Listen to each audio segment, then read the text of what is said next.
표시 하나 쳐보고 두 가지 적어봅시다. 첫 번째, 호칭. 이걸 통해서 어떻게 인물관계가 확정되는지 그걸 잘 따라가주는 게 필요합니다. 여기서 인물관계가 바로바로 확정이 안 되는 사람이 두 사람 나오죠. 첫 번째는 양부인, 두 번째는 소씨 맞습니까? 나중에 떡밥이 회수돼. 어쩔 수가 없어. 그래서 일단은 이 사람 등장했네 정도만 체크해두고 나중에 호칭에 등장할 때 이런 관계였네. 그때 가서 확정해줘야 돼. 어쩔 수가 없습니다. 다음에 두 번째, 인물의 간접 제시. 이렇게 적어봅시다. 생각하는 대로 말하고 행동한다.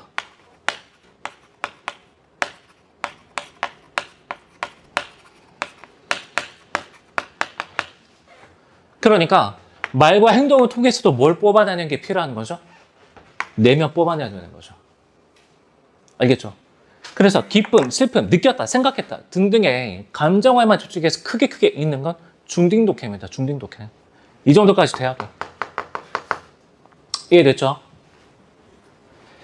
자, 그럼 연계 기출은 뭐가 있냐면 24년 수능에 박태원의 골목안이 있겠습니다. 박태원의 골목안. 자, 앞에 화면 보겠습니다.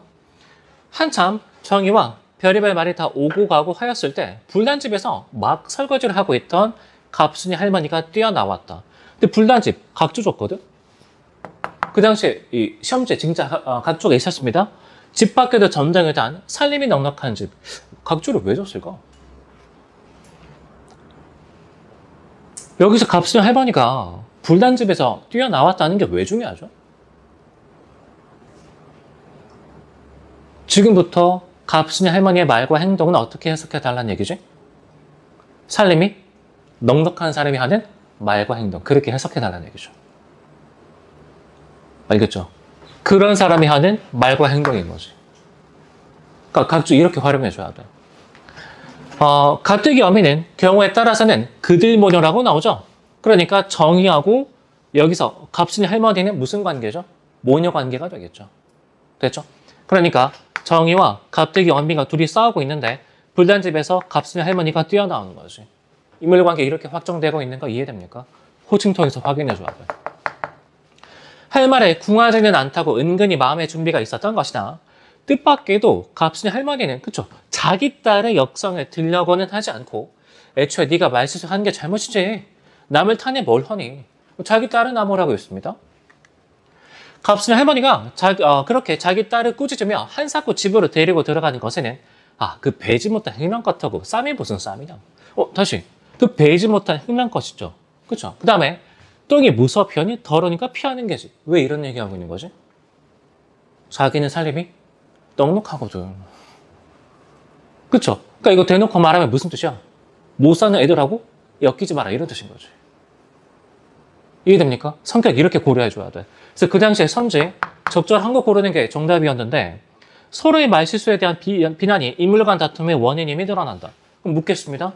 여러분 여기서 이거 둘을 고려하면 진짜 정의가 말실수를 했을까? 갑순이 할머니는 그렇게 생각을 할까? 아니죠. 못 사는 애하고 어울리지 마라. 이런 의도에서 그냥 싸움을 빨리 끝내고 싶었던 거죠. 알겠죠? 게다가 만약에 진짜 정의가 말실수를 했다 손 치더라도 누구의 말실수는 확인할 수가 없죠? 가뜩이 엄의 말실수는 확인할 수가 없어. 근데 정답률이 이런데 죄다 2번 찍어서 틀렸습니다. 알겠죠? 물론 이 소설에서는 되게 웃기게 갑순이 할머니는 불난집의 소유자가 아니야. 그 집의 가정부입니다. 근데 아무튼 간에 이 불난집이란 각주 내용을 고려해야 이런 해석이 가능한 거죠. 이해됐죠? 됐지? 자, 그러면 여러분 오늘 지문에서도 뭐가 포인트가 되는 거냐면 여기서 21번 있죠? 21번. 이 부분이 중요해. 21번 갑시다. 보기. 자, 유학에서는 사람마다 지위와 신분에 따라 본분이 엄격하게 구분되어 있고 이를 지키는 것을 예라고 여겼다. 따라서 유학을 사상적 기반으로 한 가부장제에서 중요한 사항의 결정권은 가부장에게 있었다. 그러면 여기서 밑줄 가부장. 그리고 지위와 신분에 따라 밑줄. 자, 자, 묻겠습니다. 이 지문에서 첫 번째, 누구부터 점검해줘야 돼? 가부장이 누군지부터 확인해줘야 되겠죠. 이해됐죠? 가부장이 누군지부터 확인해줘야 되겠지. 자, 다음에 한편 유학에서 스승은 충효의 대상인 임금과 부모의 버금가는 권위를 지닌 존재였는데, 따라서 두 번째, 누구 확인해줘야 돼? 스승 누군지 확인해줘야 되겠죠. 됐습니까? 이는 스승이 바른 도리로 인간으로서의 본성을 깨우치고 자신을 수양하도록 가르치는 존재로 여겼기 때문이다. 소현성록은 유학에서 중시되는 이 같은 예의식이 잘 반영되어 있는 작품이다. 여기 밑줄, 이 같은 예의식 밑줄, 예의식. 자, 그러면 여기서 각 인물들이 두 가지 권위를 존중하는지 평가를 해봐야 돼. 첫 번째, 누구의 권위죠? 가부장의 권위.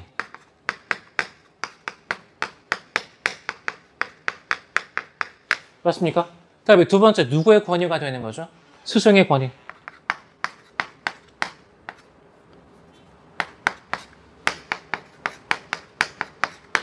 이 두 가지를 기준으로 인물들의 행동을 평가를 해줘야 되는 거죠. 이해됐지? 자, 본문 가겠습니다. 자, 하루는 화씨의 둘째 아들과 석씨의 셋째 아들이 달에 피를 흘리며 들어와 각각 자기 어머니에게 울면서 말했다. 참정 대단하네. 아들이 최소 5명입니다. 아들만 5명 맞죠? 사버가 그를 잘못 외운다고 이렇게 때렸습니다. 화씨가 빨간색 밑줄 크게 화를 내며.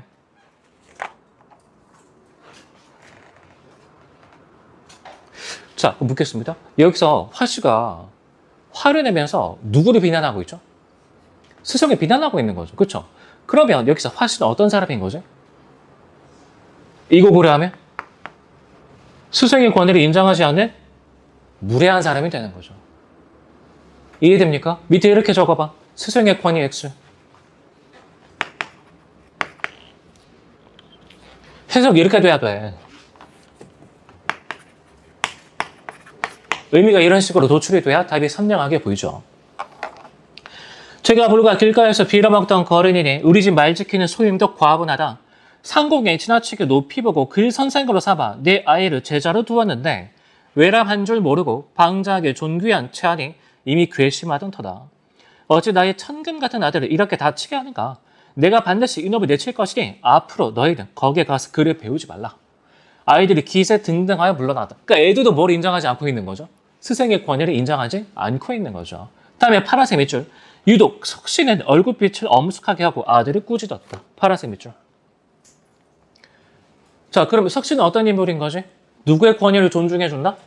즉, 스승의 권위를 존중해주는 인물. 성격이 그렇게 파악이 돼야 되는 거죠. 됐죠? 자, 그 다음에 기억 포함한 대사 밑으로 갑시다. 말을 마치고 신동에게 아들을 잡아 세우게 하고 매질하니 옷 같은 살에 붉은 피가 흘렀다. 석파가 와서 보고 황급하게 말려 그친 뒤에 공자의 피를 닦고 스스로 안아 내당에 들어갔다. 참정이 마침 양부인의 모시고 함께 있었다. 석파가 나아가 공자가 맞은 다리를 들어보이며 앞뒤 이야기를 고했다. 참정은 다만 웃었고 양부인은 웃으며 말했다. 파란색 밑줄 웃었고 웃으며.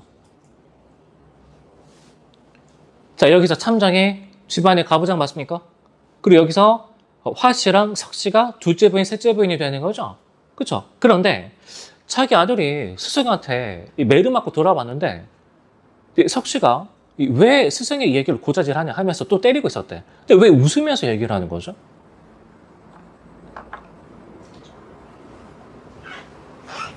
여기서 참정과 양부인이 보기에 석씨의 행동을 뭐를 존중하는 행위이기 때문에 저 스승의 권위를 존중하는 행동이니까 올바른 행동이거든.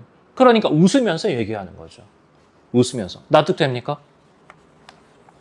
어린아이가 비록 잘못했으나 이토록 치느냐? 묻겠습니다. 그럼 이거 책망하는 거야?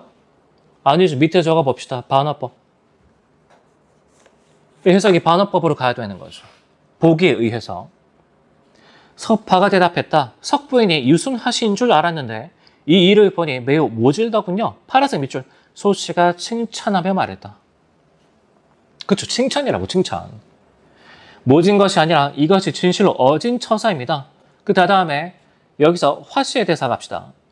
단생이 이유 없이 내 아들을 마구 때려 피가 흥건하니 그놈을 내치는 것이 옳습니다. 첩이 아들에게 앞으로 단생에게 배우지 말라고 했습니다. 빨간색 밑줄. 소씨가 웃고 말했다. 그 다음에 디귿. 그대가 아들이 가르치는 것이 정말 옳고 잘하는구나. 진짜 이거 칭찬이야? 여기서 비꼬는 거라고 봐야 되겠죠? 그렇죠? 왜 비꼬는 거지? 화씨의 행동은 스승의 권위를 괴무시하는 행동이거든. 그렇죠? 되게 무례한 행동인 거죠. 그래서 니은 밑에 적어봅시다. 디귿 밑에 역시 반어법이 되겠습니다. 반어법.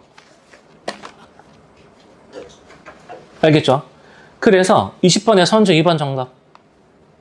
20번의 선주 2번. 다음에 3번이 지워지게 되는 거죠. 이해돼요? 이런 식으로 뚫어내야 돼. 자, 그 다음에 계속 가겠습니다. 그리고 양부인의 대사 갑시다. 파란색 밑줄. 사내 자식은 아비가 가르쳐야 한다. 자, 그럼 여기서 양부인은 뭘 존중하는 사람인 거죠? 복인의 따르면 그렇죠. 스승의 권위 그리고 가부장의 권위를 존중하는 사람인 거죠. 아비 없는 사람은 마지못해 어미가 가르치지만 이는 반드시 떳떳한 일은 아니다. 밑줄 나의 손자들이. 자, 여기서 호칭어 통해서 인물관계 확정되죠. 양부인 누구야? 참정 엄마입니다. 나의 손자들이 비록 그대의 친자식이나 제 아비가 있어 스승을 가려 맡겼다. 남자아이가 비록 스승에게 하루를 배웠더라도 죽을 때까지 아비같이 섬기는 것이 예이니 아버지와 스승은 한 가지다. 단색이 스승이 되어 제자가 게으르면 꾸짖는 것이 지극히 옳다. 아이가 들어와 이르면 그대는 마땅히 어루만져 경계하기를 지극히 조심하여 배우고 게을리에 죄를 얻지 마라 라고 해야 할 것이다. 어찌 철없는 아이를 도두어 단생을 꾸짖고 글을 배우지 말라 하느냐. 세 줄 밑에 빨간색 밑줄. 더욱이 그대가 어미의 위험으로 바깥에 가장이 있는데 마음대로 결정하여 스승을 배반하라 가르치는 것은 얘를 건너뛰어 행하는 것이가 염려되는구나. 그러니까 뭐라고? 너는 지금 스승의 권위도 개무시하고 있고 누구도 무시하고 있다? 가부장의 권위도 개무시하고 있다. 이런 뜻인 거죠. 당연히 화씨는 부끄러울 수밖에 없겠죠. 화씨가 처음에는 단생의 흠을 한 토막 말하여 내치려다가 양부인의 말씀을 듣고 놀라워 절을 하고 명을 받들었다. 참정은 한마디도 하지 않다가 밖으로 나가 화부인의 둘째 아들을 불러 서당에서 시종류는 서동을 시켜 매질하게 하고 말했다. 자, 그 다음에 대사 갑시다. 내 어찌 공부를 게을리하여 죄를 얻어놓고는 안에 들어와 사부의 흠을 고자질하느냐.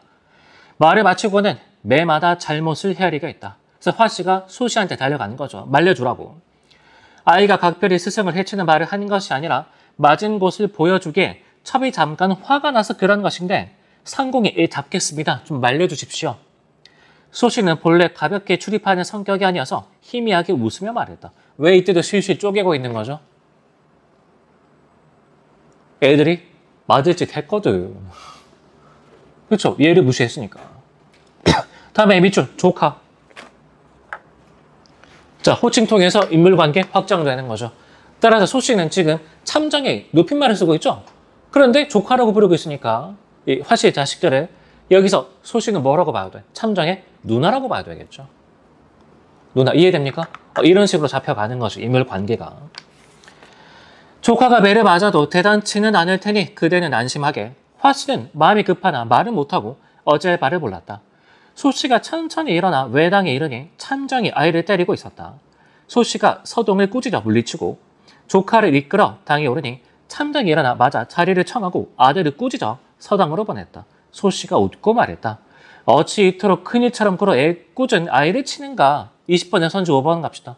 상대 의중을 짐작하고 끊어주고 상대 의중을 짐작하고 상대 의중은 뭐죠? 애들한테 뭘 가르치고 싶은 거지? 스승의 권위를 존중해라. 이걸 가르치고 싶은 거죠.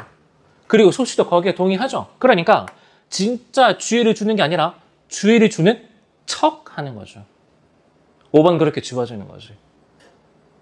이해됩니까? 그래서 만약에 20번에 틀렸다면 밑줄 친 부분만 빨리 보고 가서 판단 내렸을 가능성이 상당히 큽니다. 근데 내가 그렇게 하지 말라 그랬죠? 그렇죠? 내면 쭉 다 뚫어봐야 돼. 그래야 오히려 빨리 풀립니다. 그래서 20번의 정답은 2번. 자, 그 다음에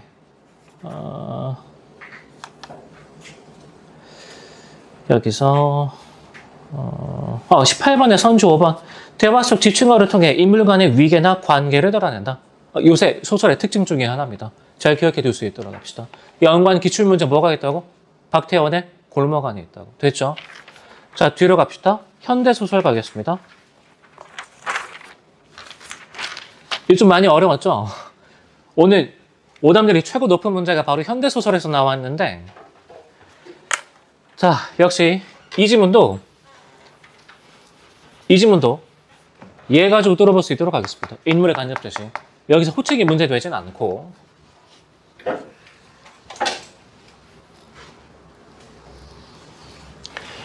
자, 문제 30번 갑시다.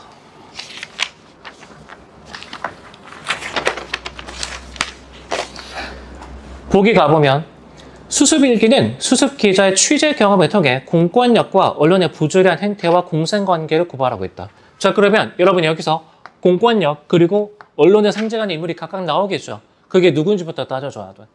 됐습니까? 그리고 공생관계 밑줄. 서로 어떻게 행동할 것이다? 공생관계를 맺으려는 말과 행동을 보일 것이다. 맞습니까? 이런 관점에서 읽어줘야 되는 거죠. 독재 권력에 의해 자유가 억압되던 80년대와 달리 언론, 표현에 대한 통제가 풀리면서 사회 전반에 민주화 열풍이 일어나던 90년대에 여전히 청산되지 못한 공권력의 부정. 이때 공권력은 부정을 저지르는 존재. 다음에 이런 공권력의 기생에, 그러니까 언론인은 지금 여기서 어떤 성격이라고? 공권력에 기생하는 성격이라고. 기삿거리를 얻으려는 언론인의 행태를 비판했다는 데서 작품의 의의를 찾을 수가 있다. 자, 그러면 본문 갑시다.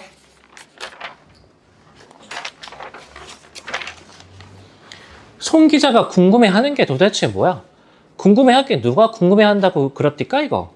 그런 사람이 왜 육손이 마누라는 몰래 만나고 그런다? 될 의무를 파야 기사가 되지. 빨간색 밑줄. 솔직히 얘기하면 내가 도와주는 건 별 문제지만. 기삿거리를 도와준다죠. 그쵸? 그러니까 여기서 이 대사는 누가 하는 거라고 봐야 돼? 공생관계를 제한하는 공권력이 하는 대사겠죠. 됐습니까? 밑에 적어봐. 공생관계 제한. 공생관계 제한. 나는 내심 놀라지 않을 수 없었지만 내색을 하진 않았다.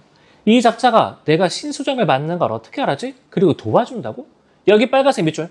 하긴 그치가 생색을 낼 만한 건수가 있긴 있었다. 무슨 뜻이죠? 이미 한번 공생관계를 맺은 적이 있다. 이런 뜻인 거죠. 알겠죠? 그럼 여러분 당연히 사건의 순서 파악할 수 있는 거 아니야? 여기서 육손이 마누라 만난 거하고 그 다음에 기삿거리. 역시 이름 누구지? 이세황이 있죠? 이세황과 관련해서 기삿거리를 얻었다. 둘 중에 누가 먼저죠?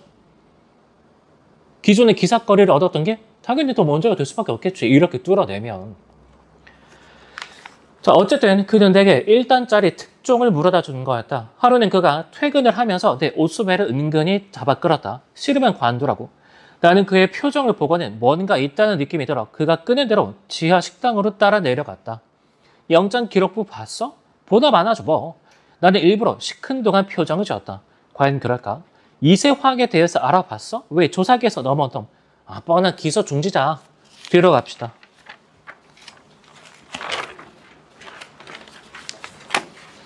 사건 개요란에는 기소 중지라고만 적혀 있었다. 기소 중지란 검찰이 사건은 접수를 했을 때 어느 시점까지 수사가 충분치 않거나 관련 피고소인이 소환에 응하지 않아 뚜렷한 증거 확보에 실패했을 때 일시 수사 업무를 중단하고 기소를 미뤄두는 것을 의미했다. 대개가 사건이 경미하거나 고소인의 처벌 의지가 미약한 경우가 많았기 때문에 기삿거리가 될 만한 일은 매우 드물었다. 그러니까 여기서는 진짜 참 언론인이라서 집중을 안 한 게 아니고 그냥 이게 아니라서 집중 안 한 거죠. 얘가 아니라서. 자, 그놈의 그래 왜도 당신하고 그 잘난 국립대 동문인데다 현역 대학생이자 수천만 원대 땅 사기범이라면 나는 이 다음에 저녁을 사겠다는 말을 휙 던지고는 그 길로 형사계로 내달렸다. 빨간색 밑줄. 주반장이 느물거리며 웃는 모습에 꽁무니를 쫓아봤다. 느물거리다가 능을 맞다. 이 정도로 해석해주면 되는데. 아니 여기서 진짜 뭐 적절한 기사거리 제공해준다. 이렇게 해석할 수도 있잖아. 근데 왜 여기서는 주반장의 모습이 능글거리는 모습으로 형상화가 된 거죠? 이때 주반장의 행동이 어떻기 때문에? 이런 나쁜 새끼는 뉴스를 알려야 돼. 이게 아니라 뭐이기 때문에? 부적절한 공생관계를 제하는 거기 때문에. 그러니까 외양부에서도 그렇게 갈 수밖에 없는 거죠. 이해돼? 됐죠? 다음에 빨간색 밑줄. 그러나 그 빚은 나도 이미 갚은 바 있다.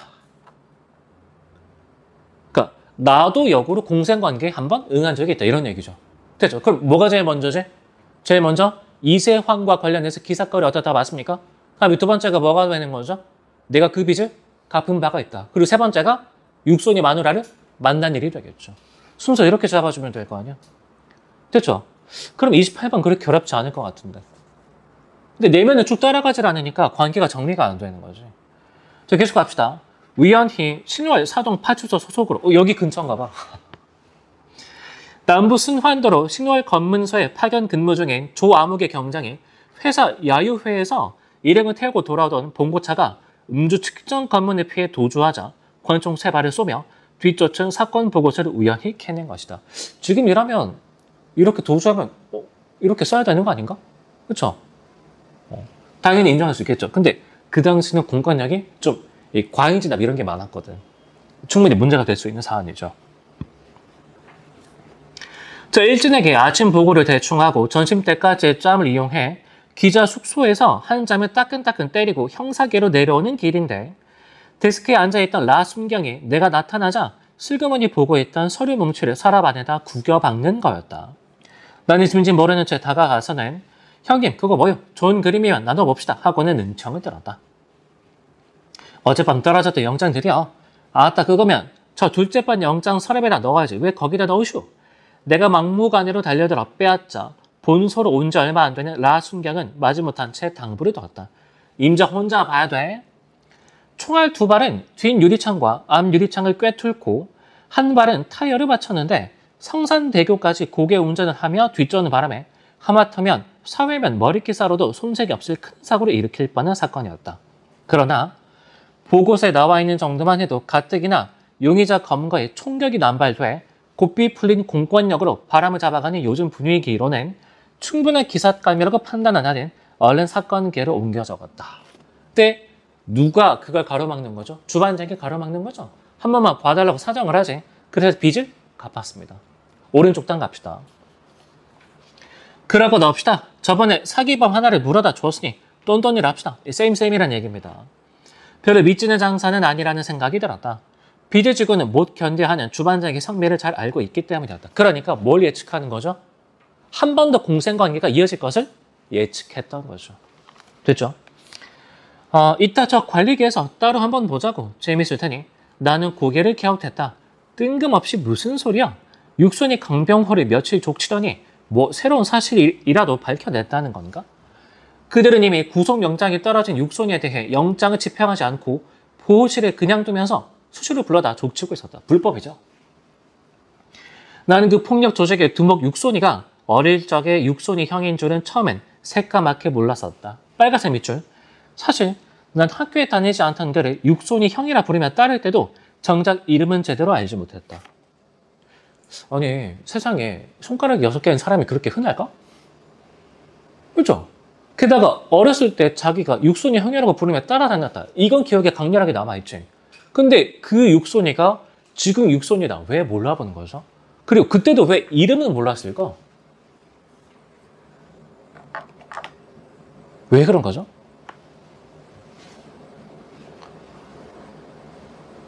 여기서 나는 육손이 자체에 대해서는 별로 관심이 없었을 것 같아요.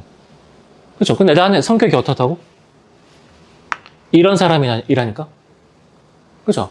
그럼 육손이는 어린 시절에 뭐였을까? 즉 공권력이었겠죠. 어린 시절에 권력이었겠지. 공권력이라기보다는. 그러니까 육손이를 따라다니는 것 자체가 중요한 거지. 기생하기 위해서 그 사람이 누구인지는 별로 중요하지 않았던 거죠. 해석됩니까? 이렇게까지 갈 수 있어요. 네. 성격 고려하면. 자, 그러면